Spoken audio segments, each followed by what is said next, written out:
مقصد معلم فرض کردیم یک مقصد عالی نغز باشد و معلم اگر تواند که با همین ایده خودش بچه های چیکار تواند. خب مثلا مقصد معلم دانشمند کردن نسل نورس و جوان ها و اینها.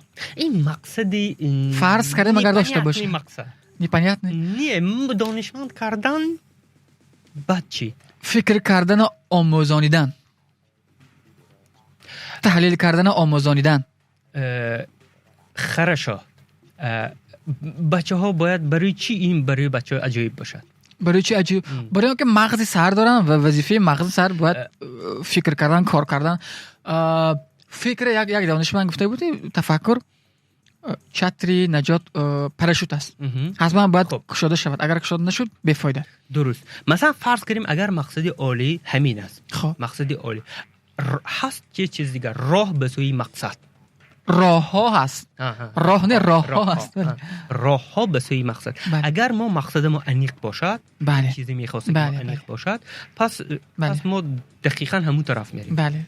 نابسته به آن که اگر مقصدمون این باشد ما حتما همین هدف اگر خواهیم رسیدن، این راه نشد راهی دیگر، راهی زدن نشد راهی دیگر، راهی من نمیدونم اسلوب های دیگر، راه های دیگر. بله. و من در ضمن گفتن میخوام که ما اینجا فقط معلمای گناهکار نکنیم. بله. ما تمام هممون همین خیلی مقصد نداریم. کار بمیریم. بله. پروسه کار میکنیم.